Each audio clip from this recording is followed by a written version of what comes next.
Hola, muy buenos días. Tiempo de Victoria hasta las 11 de la mañana. Y lo de hoy es lo de este tiempo. Para unos de una manera, para otros de otra. Pero ¿quién puede dudar que estamos entrando o estamos directamente en la hora de la prueba? Yo creo que cuando se habla de pruebas,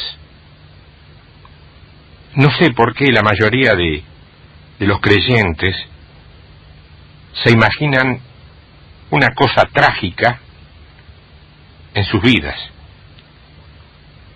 La muerte de un ser querido, una grave enfermedad. Es como si, más que una prueba, sus imaginaciones les mostraran a un Dios medio sádico y medio cruel, gozando y disfrutando con sus sufrimientos. Quizás será por eso que una de las palabras más complejas de obedecer, que están escritas en la Biblia, sean aquellas que dicen que tenemos que mantener el gozo en el tiempo de la tribulación, en el tiempo de la crisis, en el tiempo de la prueba.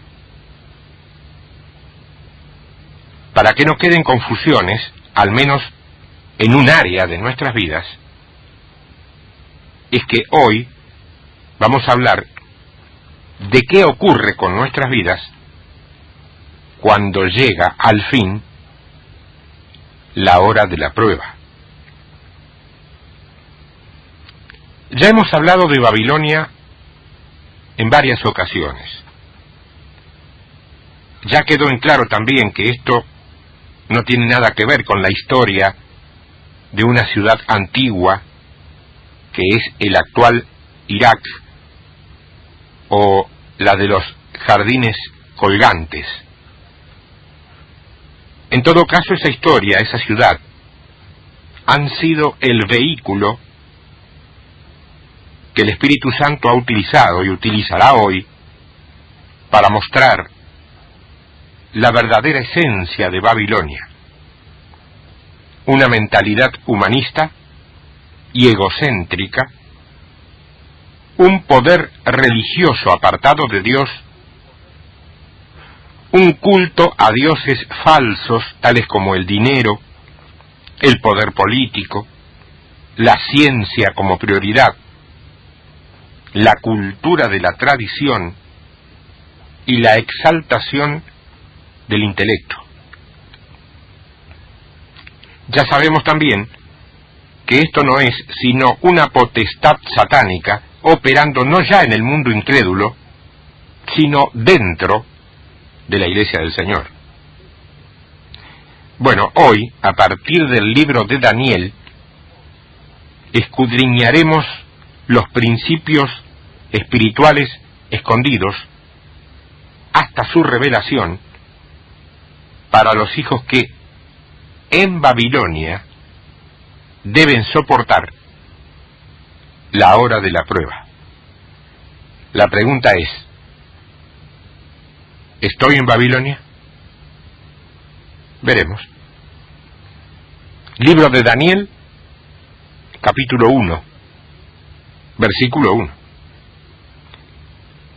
En el año tercero del reinado de Joacim, rey de Judá, vino Nabucodonosor, rey de Babilonia, a Jerusalén y la sitió.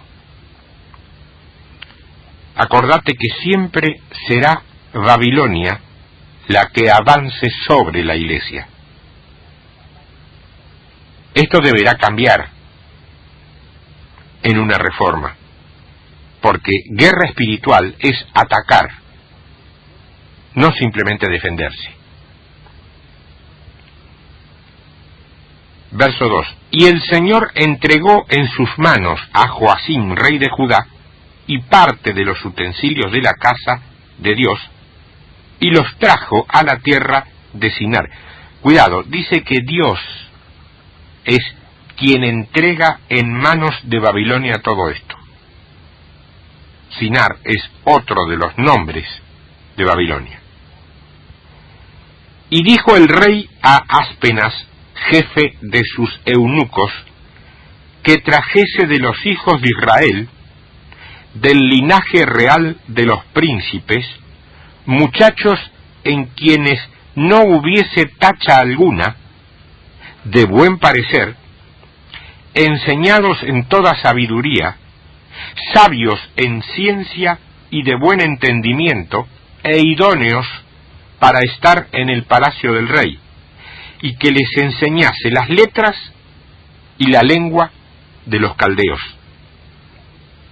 Y les señaló el rey ración para cada día de la provisión de la comida del rey y del vino que él bebía, y que los criase 3 años para que al fin de ellos se presentasen delante del rey. Entre estos estaban Daniel, Ananías, Misael y Azarías, de los hijos de Judá. A estos, el jefe de los eunucos puso nombres. Mira, lo primero que tratará de hacer contigo el sistema babilonio es alterar tu identidad. Dice que les puso nombres. Y dice que le puso a Daniel Beltsasar. Era un nombre tomado del dios principal de Nabucodonosor, de un demonio que tenía para uso interno. Significa Bel, proteja su vida. Beltsasar. Bel, proteja su vida. Bel era el ídolo. A Ananías, Sadrac. A Misael, Mesac, y a Azarías, Abednego. Y Daniel, ojo que desde este momento quiero que entiendas que Daniel sos vos. Vas a ser vos a partir de este momento. Y Daniel propuso en su corazón no contaminarse con la porción de la comida del rey. En Babilonia vas a poder consumir, si vos querés, una variada gama de alimento falso, de alimento adulterado, de alimento idólatra. Pero la decisión de aceptarlo o no aceptarlo siempre va a ser tuya. Dice que propuso en su corazón no contaminarse con la porción de la comida del rey. Daniel consideraba contaminación comer lo mismo que comía el rey. Pero el rey humano, secular, Daniel era un hombre de Dios. Ni con el vino que él bebía, agrega. Y esto, vos sabés que vino es revelación, habla de una revelación falsa, satánica. ¿Habrá hoy día en algún lugar revelación falsa, satánica? Cuidado, sutileza es sutileza. Pidió por tanto, Daniel, al jefe de los eunucos que no se le obligase a contaminarse. Y puso Dios en gracia y en buena voluntad con el jefe de los eunucos, y dijo el jefe de los eunucos a Daniel: temo a mi señor el rey, que señaló vuestra comida y vuestra bebida. O sea que el jefe de los eunucos le está diciendo a Daniel algo así como: mira, Daniel, yo te entiendo. Y casi, te digo más, podría decirse que estoy de acuerdo con vos.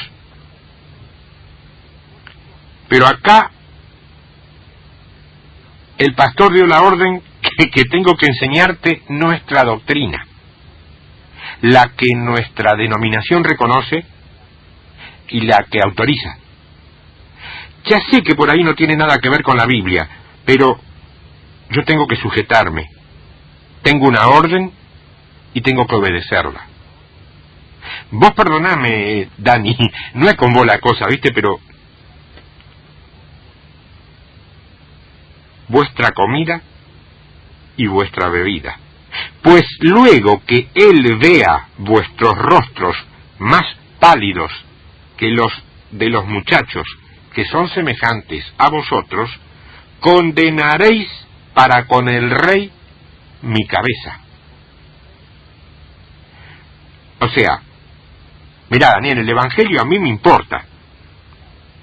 El propósito de Dios a mí me interesa. Pero si cambiar la orden a mí me va a costar el cargo en la iglesia, olvídate. Yo no soy Juan el Bautista, ¿viste? Verso 11. Entonces dijo Daniel a Melzar, que estaba puesto por el jefe de los eunucos sobre Daniel, Ananías, Misael y Azarías, te ruego que hagas la prueba con tus siervos por 10 días, y nos des legumbres a comer y agua a beber. Compara luego nuestros rostros con los rostros de los muchachos que comen de la ración de la comida del rey, y haz después con tus siervos según veas. Pues sabés que pensar que a este texto lo han utilizado muchos para crear una especie de cristianismo vegetariano. Yo no tengo nada con la comida naturalista, natural, vegetariana. Es más, creo que es mucho más sana.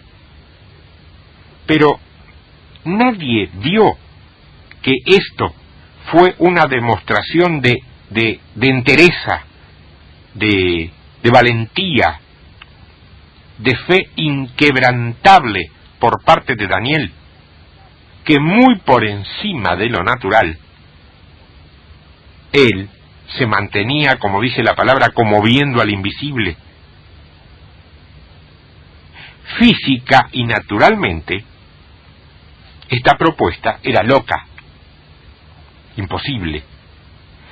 Pero como para Dios no hay nada imposible, solamente era cuestión de confiar. Apenas eso, confiar. Que a lo mejor por ahí es más complicado, más difícil que creer. Creer es más sencillo. Yo creo que no hay credo, religión o sector autodenominado o denominado cristiano que no crea. Es imposible comulgar una religión y no creer en los postulados de esa religión. Pero del creer a la fe auténtica y de la fe auténtica a la confianza, hay muy pronunciados y largos pasos. El verso 14 dice: consintió pues con ellos en esto, darle de comer verduritas, y probó con ellos 10 días. Y al cabo de los 10 días, pareció el rostro de ellos mejor y más robusto que el de los otros muchachos que comían de la porción de la comida del rey. Así pues, Melzar se llevaba la porción de la comida de ellos y el vino que habían de beber, y les daba legumbres. A estos 4 muchachos, Dios les dio conocimiento e inteligencia en todas las letras. y en todas las ciencias. Y Daniel tuvo entendimiento en toda visión y sueños. Pasados, pues, los días, al fin de los cuales había dicho el rey que los trajesen, el jefe de los eunucos los trajo delante de Nabucodonosor. El rey habló con ellos, y no fueron hallados entre todos ellos otros como Daniel, Ananías, Misael y Azarías. Así pues, estuvieron delante del rey. Yo quiero que vos notés que los que se resisten a contaminarse con Babilonia, inmediatamente son considerados diferentes. Y como tales, como diferentes, pueden acceder momentáneamente quizá, pero acceden al fin, a lugares donde ninguno de los obsecuentes servidores del rey de Babilonia lograrían llegar. Por un tiempo, claro está, pero es lo que yo llamaría el tiempo del testimonio. ¿Cuántas voces que no se han contaminado con Babilonia se escuchan? Muchas. ¿Y cómo podría ser que el sistema babilonio o babilónico las permita? Es el tiempo del testimonio, el tiempo de las voces. El verso 20 dice: en todo asunto de sabiduría e inteligencia que el rey les consultó, los halló 10 veces mejores, 10 veces mejores, que todos los magos y astrólogos que había en todo su reino. Yo me pregunto qué pasaría con un gobierno de cualquier país, el nuestro si vos querés, que consultara a hijos de Dios en lugar de consultar a astrólogos, magos, tarotistas. Quizá, ¿no? ¿A qué se debía esto? Y esto último se debía a que las fuerzas ocultas no podían resistir al Espíritu Santo de Dios. Pues fíjate que los movimientos ocultistas modernos reproducen muchos de estos antagonismos espirituales en el marco de una reanimación contemporánea del ocultismo. Su influencia continua va creciendo mientras se acerca el enfrentamiento final entre Jesucristo y Satanás.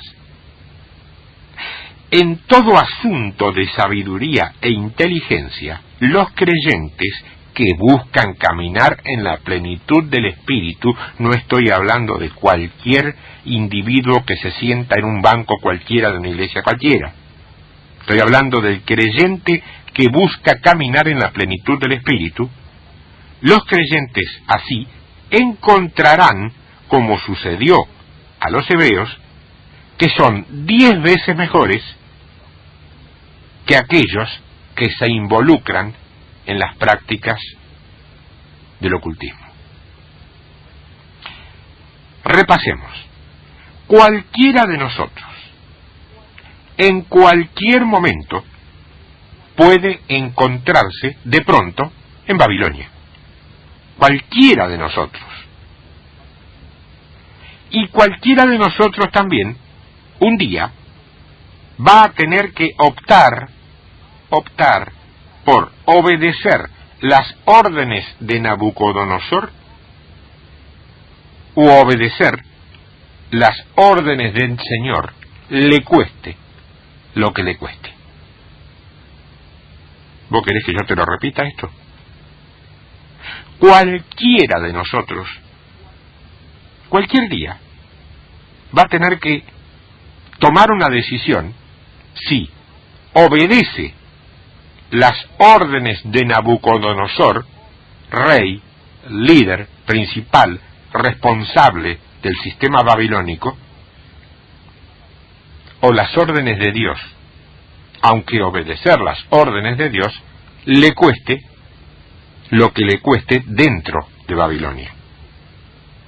Lo que haga en esta primera instancia será clave para lo que va a venir más adelante. ¿Qué va a venir más adelante? El capítulo 2 del mismo libro de Daniel, el verso 49, dice: y Daniel solicitó del rey y obtuvo que pusiera sobre los negocios de la provincia de Babilonia a Sadrach, Mesac y Abed-nego. Y Daniel, él mismo, estaba en la corte del rey. Oh, fíjate, mirá los hermanitos inquebrantables estos que no aceptaron ser, vos perdoname la expresión, pero no cabe otra, no aceptaron ser alcahuetes de Nabucodonosor. 3 de ellos son nombrados con nivel de gobernadores: Sadrach, Mesac y Abed-nego, a cargo sobre los negocios de la provincia de Babilonia, a nivel de gobernador. Y el otro, el Dani, con rango de ministro, estaba en la corte del rey. Es como decir hoy está en el gabinete, ministro. Yo quiero decirte esto, mi hermana, mi hermano. Babilonia, por un tiempo, tendrá que posibilitar que los hijos de Dios se ubiquen de manera tal que, si son obedientes y no se sujetan a la idolatría ambiente, podrán mostrarle a aquellos que tengan ojos y oídos espirituales abiertos cuál es el verdadero poder de Dios y cuál es el objetivo real de su santo propósito. Porque el momento de la prueba va a llegar. Y cuando llegue, ¿qué es lo que vas a hacer? La prueba. Capítulo 3, versículo 1, estamos leyendo el libro de Daniel. El rey Nabucodonosor hizo una estatua de oro cuya altura era de 60 codos, o sea, tenía 45 centímetros el codo, 27 metros la estatuita que se mandó Nabucodonosor, y su anchura de 6 codos, o sea, 2 metros con 70. La levantó en el campo de Dura, en la provincia de Babilonia. Estamos hablando de una estatua de 2 metros con 70 de ancho y 27 metros de alto.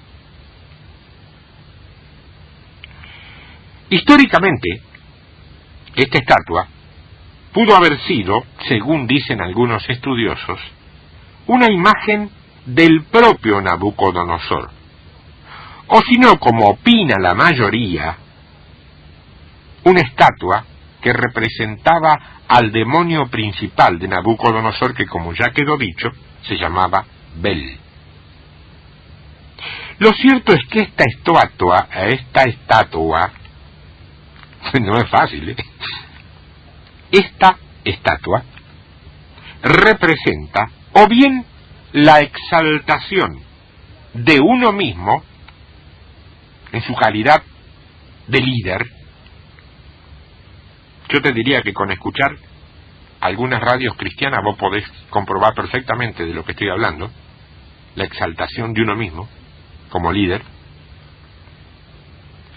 casi como si fuera secretario privado de Dios, o bien de la exaltación de una potestad satánica, que es en lo que puede convertirse, por ejemplo, entre otras cosas, la doctrina de una denominación o el culto exagerado a una determinada profesión o a una determinada ciencia particular. La estatua. El verso 2 dice: y envió el rey Nabucodonosor a que se reuniesen los sátrapas, que eran los gobernadores de cada una de las 20 provincias del imperio persa, de las cuales Babilonia era una, los sátrapas, los magistrados y capitanes, oidores, tesoreros, consejeros, jueces y todos los gobernadores de las provincias, para que viniesen a la dedicación de la estatua que el rey Nabucodonosor había hecho. Cuando se levanta una estatua así, el pueblo queda en un segundísimo plano.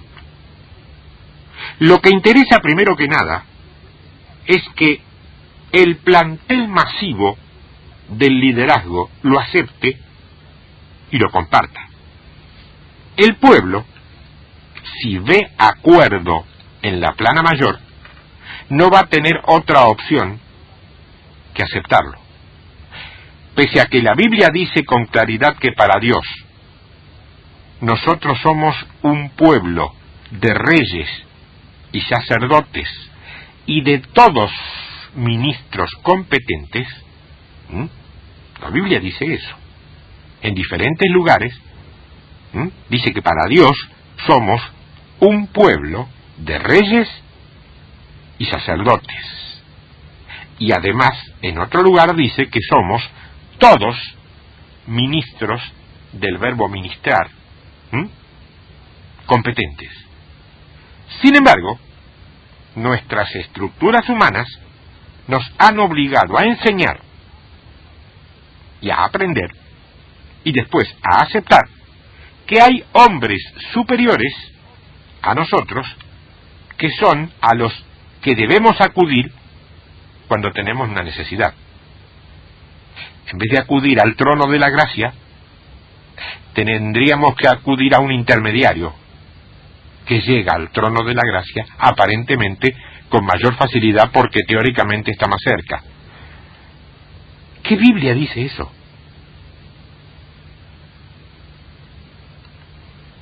Estatua.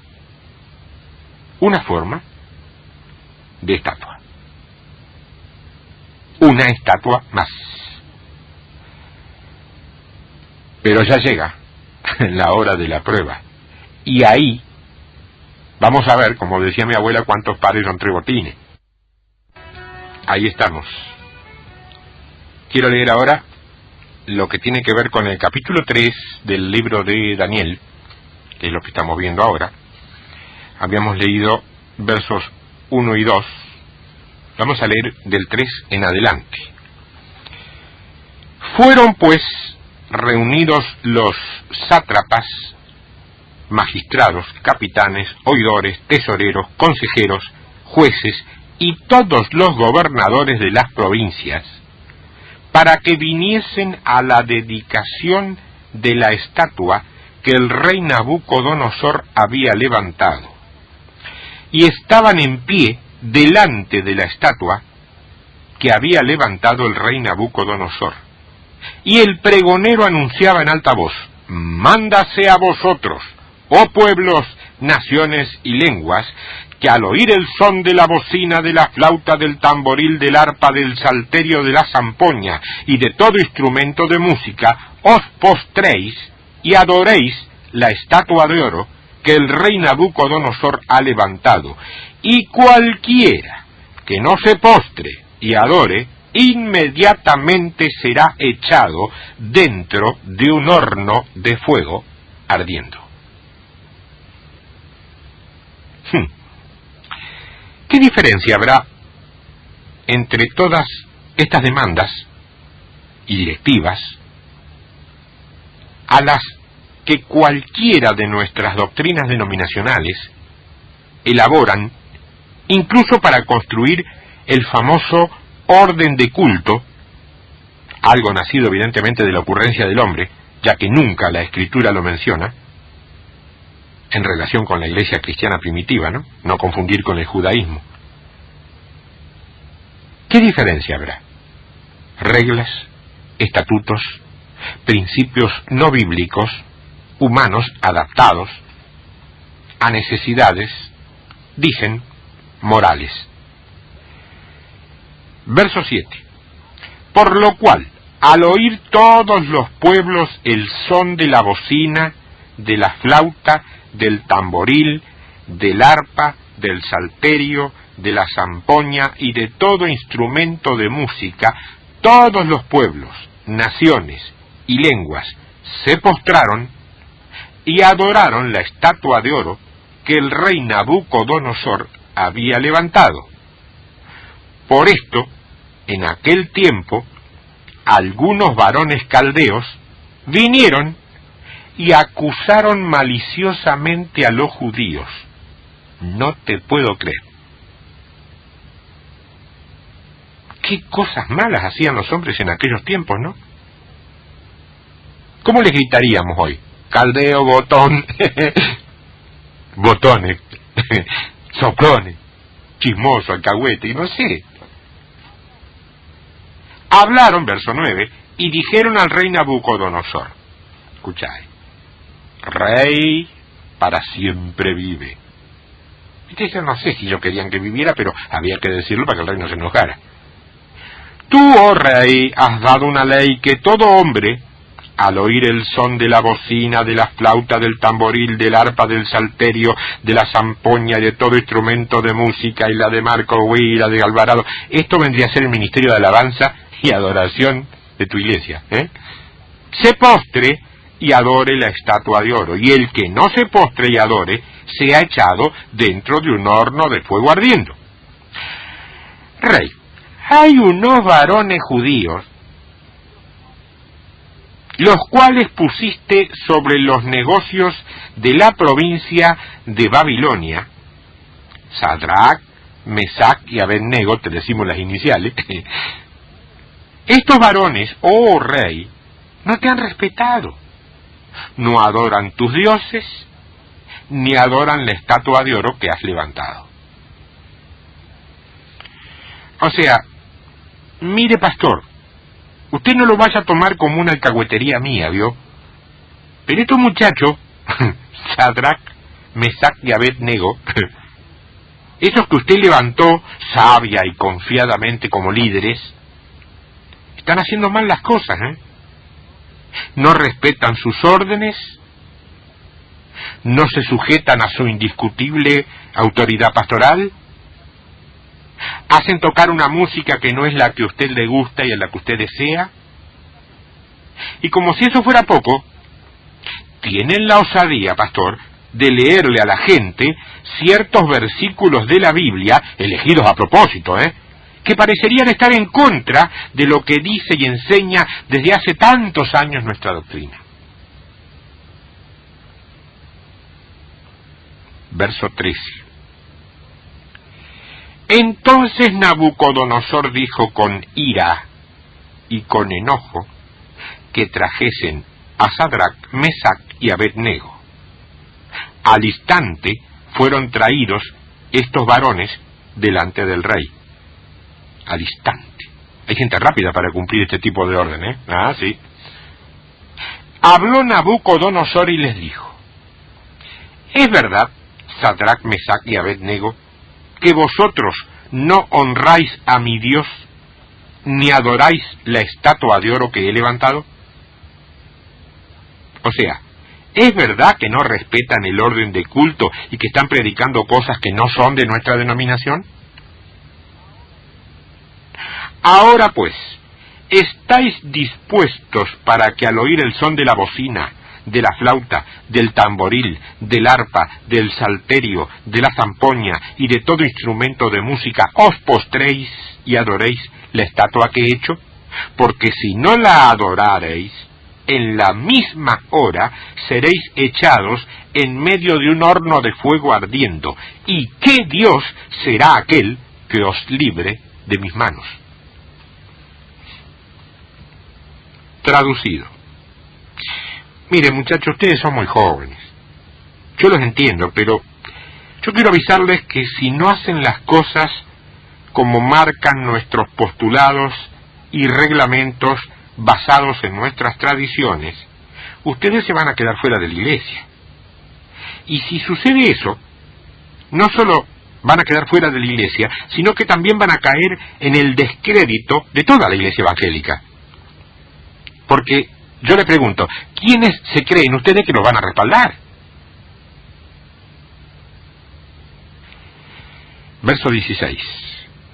Sadrac, Mesac y Abednego respondieron al rey Nabucodonosor diciendo: no es necesario que te respondamos sobre este asunto. He aquí nuestro Dios, a quien servimos, puede librarnos del horno de fuego ardiendo, y de tu mano, oh rey, nos librará. Y si no, sepas, oh rey, que no serviremos a tus dioses, ni tampoco adoraremos la estatua que has levantado. Hermana, hermano, te voy a hacer una pregunta que debes estar esperando desde tempranito, te diría que desde las 10 más o menos. ¿Qué hubieras hecho vos en lugar de ellos? Por favor, no te dejes llevar por una falsa euforia para contestarme, ¿eh? ¿Vos hubieras respondido lo mismo que respondieron ellos? ¿O hubieras aceptado las órdenes para que no te echaran al horno de fuego del desprestigio evangélico? Un hermoso dilema, ¿no? Ojo que estos muchachos habían sido formados y educados en el palacio del rey y sentían agradecimiento para con el rey por eso, ¿eh? Y eso hacía mucho peor la cosa. Tan amigos que eran del líder, pero si hasta el dulce casero les regalaba a la esposa. Todo había caminado bien hasta que llegó la hora de la prueba. ¿Y cómo llega esa prueba? Llega por la acusación de los serviles de un hombre. Igual que ahora. Igual. En las situaciones críticas de la vida es donde queda demostrada la realidad de nuestro carácter. En momentos como estos es cuando se demuestra la realidad y el temple del carácter de las personas. Y ante situaciones decisivas es donde hay que optar por un camino o por el otro. Estas decisiones no ocurren constantemente en la vida. Y por supuesto que no nos espera el horno ardiendo como en el caso de estos muchachos. Pero sí nos pueden esperar contratiempos, desengaños y amarguras que a veces nuestra cobardía no es capaz de afrontar. Y entonces elegimos el camino más fácil, negando nuestra confianza en Dios. Dar testimonio de nuestra fe es más difícil, porque podría traernos algunas complicaciones. Entonces preferimos callar. Si nos asustamos de la justicia de los hombres, vamos a tener que temer más, tenerle más temor a la justicia de Dios.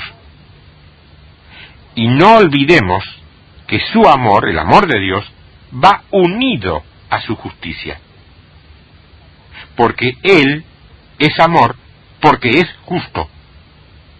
Y es Él quien dice que todo aquel que me negare delante de los hombres, yo lo negaré delante de mi Padre que está en los cielos. Él lo dice. Verso 19. Entonces Nabucodonosor se llenó de ira, cuando los muchachos le dijeron esto, ¿no? Y se demudó el aspecto de su rostro, se puso pálido, contra Sadrac, Mesac y Abednego, y ordenó que el horno se calentase 7 veces más de lo acostumbrado. Yo me pregunto y te pregunto, ¿por qué 7 veces más de lo acostumbrado? Sí, señor, porque Babilonia te tiene miedo. Entonces, lo que a cualquiera se hace así, a vos, hijo de Dios, ungido, remanente, 7 veces más, por las dudas para no fallar. 20. Y mandó a hombres muy vigorosos que tenía en su ejército que atasen a Sadrach, Mesach y Abednego para echarlos en el horno de fuego ardiendo. Esta es la técnica de Babilonia. Primero te ata y después te quema. Entonces estos varones fueron atados con sus mantos, sus calzas, sus turbantes y sus vestidos, y fueron echados dentro del horno de fuego ardiendo. Y como la orden del rey era apremiante y lo habían calentado mucho al horno, la llama de fuego mató a aquellos que habían alzado a Sadrach, Mesach y Abednego. ¡Wow! Los liquidó a los guardianes. Y estos 3 varones, Sadrach, Mesach y Abednego, cayeron atados dentro del horno de fuego ardiendo. Entonces el rey Nabucodonosor se espantó y se levantó apresuradamente y dijo a los de su consejo: ¿no echaron a 3 varones atados dentro del fuego? Ellos respondieron al rey: es verdad, oh rey. Y él dijo: he aquí, y veo 4 varones sueltos que se pasean en medio del fuego sin sufrir ningún daño. Y el aspecto del cuarto es semejante a hijo de los dioses. Vos sabés que esta es una dramática ilustración de la presencia y de la protección del Señor junto a la gente que sufre por su testimonio. El cuarto hombre, fíjate vos, que constituye un motivo de gran interés por parte de los estudiosos, de los teólogos. Hay un sector, te lo digo así como ilustración, hay un sector de teólogos que se inclina por pensar que esto fue lo que se llama una cristofanía, o sea, una manifestación de Cristo, del Mesías, preencarnado. En tanto que hay otra corriente que opta por suponer que se trató de un ángel. ¿Será importante esta puntillosidad técnica y académica y teológica? Mira, no sé, pero lo importante en todo caso es que de Nabucodonosor tomó debida nota que la cosa no tenía nada que ver con lo humano, que había algo sobrehumano, algo que no siempre los Nabucodonosor de las Babilonias tienen en cuenta. Vamos a ganar porque tenemos lo mejor, lo mayor, lo más grande, lo más rico, lo más poderoso, lo más influenciado o influenciable o influenciando al poder político, hojarasca. Eso es el poder humano. Nuestro Dios, el poder de nuestro Dios, no es humano, es sobrehumano. Qué curioso, ¿no?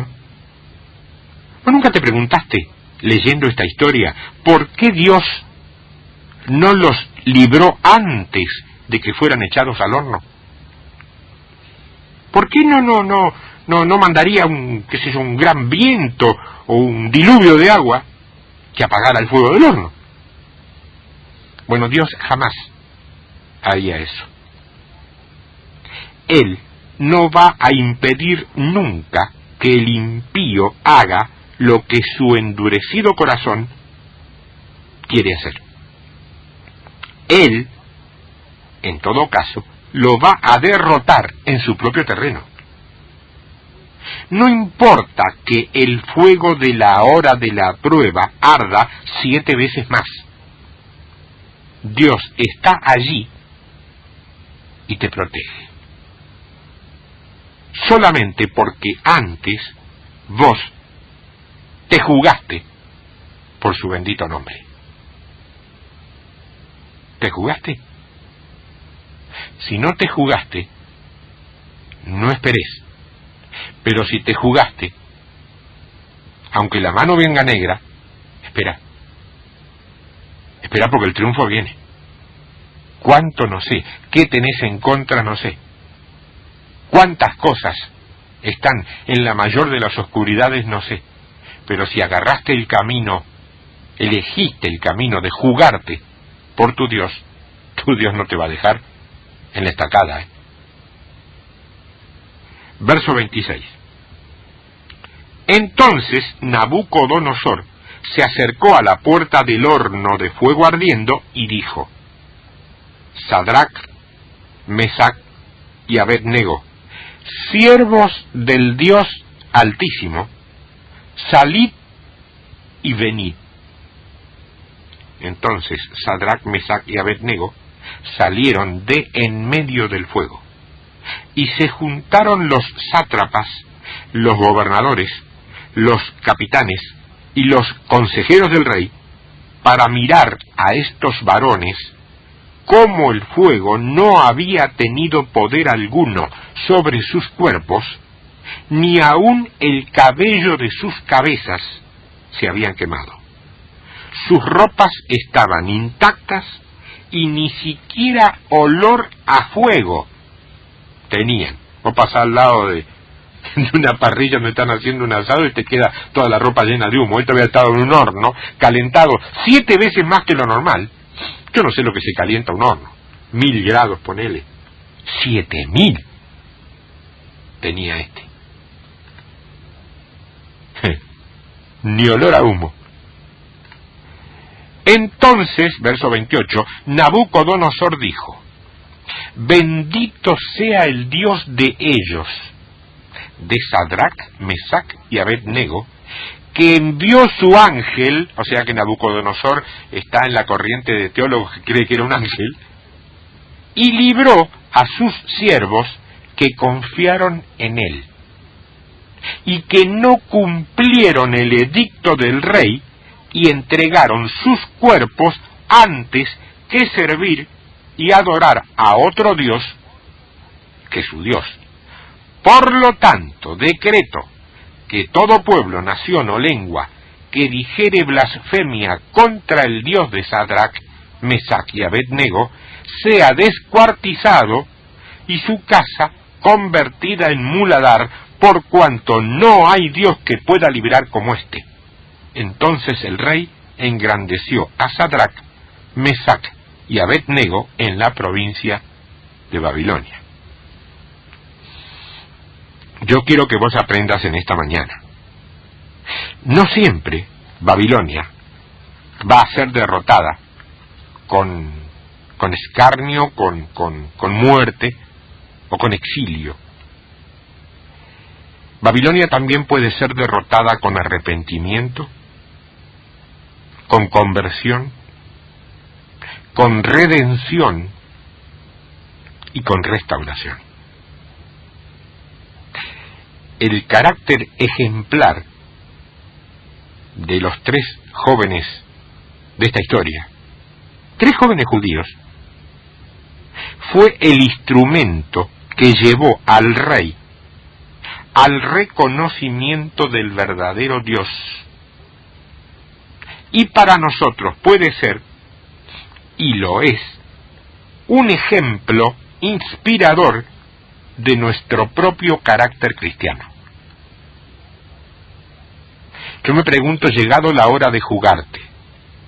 Yo me pregunto si no ha llegado la hora de que te tengas que jugar. Y estás en la opción, ¿qué hago? Dios me dice A, pero hay un hombre que me dice B. ¿Qué hago? No sé. No le preguntes a Dios lo que tenés que hacer. Ya lo escribió. Ya te lo contó. Usó un inútil un sábado a la mañana en una radio para contártelo. No ores lo que ya tuvo respuesta. Muchas pruebas tenemos que afrontar en esta vida. Yo no te voy a preguntar qué pruebas estás pasando por este momento o en este momento. Están pasando, cada uno de ustedes una diferente, cada uno de nosotros una diferente. No puedo excluirme en absoluto. No hay especiales en el reino. Todos vivimos conforme a los reglamentos del reino, no a los reglamentos humanos. Muchas pruebas tenemos que afrontar en esta vida. Hasta la propia persecución religiosa dentro de la mismísima iglesia. Hermano, ¿qué le pasó a Jesús? ¿Quiénes lo persiguieron a Jesús? ¿Los romanos? ¿Los soldados? Fueron un vehículo. ¿Lo persiguieron las prostitutas? No. Él las restauró por amor. Los homosexuales había en ese tiempo, pero tampoco. ¿Los ladrones? No. 2 de ellos fueron colgados, uno a cada lado. Uno se arrepintió y el otro no. Los religiosos, los que creen que la fe es una serie de reglas, ordenanzas, estatutos, obras y tradiciones que nos van a acercar a Dios. Sigue habiendo. Sin embargo, es necesario que dejemos un buen ejemplo de nuestro carácter de creyentes, afrontando esas dificultades con valentía, siendo sinceros con nosotros mismos, sin temor a lo que podamos perder, aunque en ello nos vaya la vida espiritual. Pensemos que de nuestra actitud cristiana puede depender el conocimiento de Dios de alguien, que nuestra fidelidad a Dios pueda servir de luz a aquellos que todavía están en tinieblas. Ejemplo, vos que no querés creer en Dios porque no te gustan algunas actitudes de cualquiera sea de las iglesias que conoces. ¿Qué crees? ¿Que porque vos digas yo no creo en Dios porque la iglesia tal o cual hizo tal o cual cosa, por eso Dios no existe y tu juicio no va a ser real? Aprende que Dios está por encima de cualquiera de las iglesias que vos conocés y encima de tus propias decisiones. Nuestro carácter en la hora de la prueba debe ser el instrumento de Dios para aquellos que, no conociendo la verdad, puedan exclamar al vernos salir a flote de una enorme prueba: no hay Dios que pueda salvar como ese. ¿Sabe qué testimonio? A veces nos sentimos impotentes ante las adversidades de la vida. Pero la fe, ese bendito don de Dios, nos va a hacer levantar los ojos al cielo y pedirle al Padre la fortaleza necesaria para enfrentarnos a los problemas de la vida. Tenemos un arma infalible, que es la oración. Y tenemos una convicción inclaudicable. No hubo, no hay, ni habrá en lugar alguno persona alguna que sea capaz de oponerse a lo que Dios va a hacer por medio de un Hijo suyo. No importa si la impiedad está en el mundo incrédulo, o en los asientos de una congregación, o en el mismísimo púlpito de una congregación, no importa. Dios siempre protegerá a su ungido, que fue Jesús, es cierto, pero que hoy es el cuerpo de Cristo, que no es necesariamente ese masacote humano refugiado en miles de templos, sino aquellos que decidieron seguirlo y obedecerlo, aún a riesgo de perderlo todo en un horno de fuego en la hora de la prueba. Yo sé que te tocó, yo sé que te llegó esta palabra, y de pronto yo sé también que te movió a tomar decisiones de fondo. ¿Estás en la iglesia del Señor? ¡Aleluya! ¿Estás en Babilonia? No adores la estatua. Es simple, ¿eh? La palabra ha sido dada. Y ningún enemigo en el nombre de Jesús va a poder sacar la semilla que ha sido sembrada esta mañana. Porque ha sido sembrada para la gloria y para la honra del Dios Todopoderoso, majestuoso, Señor de señores. ¿Estás preparada o preparado para la hora de la prueba? ¿Qué vas a hacer? ¿Vas a adorar la estatua? ¿O vas a aceptar ir al horno confiando en que Dios va a hacer el resto? Es tu asignatura pendiente a partir de este momento. Yo cumplí con lo que mi padre me pidió. Traje la palabra. Ahora, el resto ya no es mío. En el nombre de Jesús, sé fiel. Hasta el sábado que viene, gracias.